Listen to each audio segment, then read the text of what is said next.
বর্তমান সময়ে বিনোদন জগৎ ও নেট দুনিয়ায় বেশ আলোড়ন তুলেছে অভিনেত্রী নুসরাত ফারিয়ার গ্রেপ্তার ঘিরে। আদালত এনামুল হক নামে এক ব্যক্তির করা হত্যা চেষ্টা মামলায় নুসরাতকে কারাগারে পাঠানোর নির্দেশ দিয়েছেন। দেশ ও বিদেশে দক্ষতার সাথে কাজ করা এই অভিনয় শিল্পীকে ঘিরে এমন ঘটনায় বেশ শোরগোল উঠেছে শিল্পী পাড়ায়।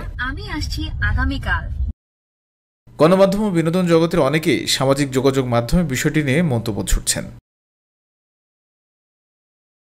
কি মামলায় তাকে গ্রেপ্তার করা হলো সে বিষয়ে একটু বিশ্লেষণ করা যাক। 2025 সালের 17 মার্চ এনামুল হক নামের এক ব্যক্তি ক্ষমতাচ্যুত শেখ হাসিনা সহ 283 জনকে আসামি করে ভাটারা থানায় হত্যা চেষ্টা মামলা করেন।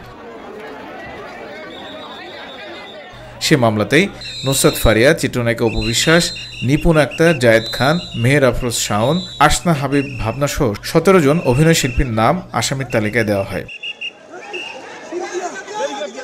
আইনজীবীরা জানিয়েছেন 19 জুলাই ভাটারা এলাকায় এনামুল হক নামের ওই ব্যক্তি গুলিবিদ্ধ হয়েছেন উল্লেখ করে সিএমএম আদালতে মামলাটি করা হয়।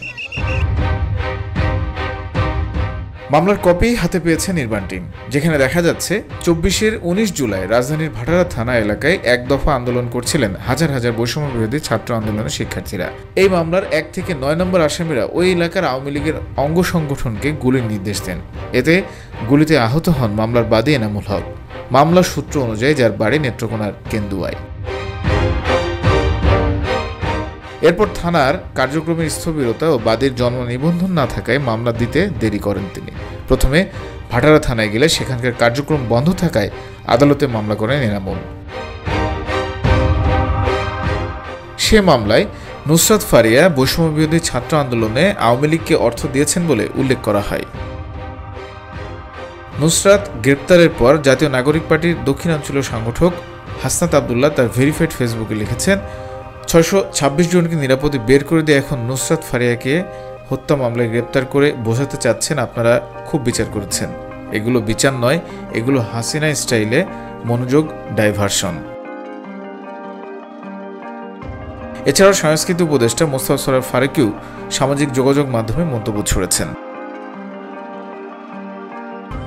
অল্প সময়ে দেশ ও দেশের বাইরে বিনোদন জগতের বড় ও ছোট পর্দায় সুনামের সাথে কাজ করছেন নুসরাত ফারিয়া, কিন্তু একটি হত্যা চেষ্টা মামলায় ঢাকা আন্তর্জাতিক বিমানবন্দর থেকে গ্রেপ্তারের পর বাস্তব জীবনে নতুন সিনেমার চিত্রনাট্যের ঘেরাটোপে পড়েছেন তিনি।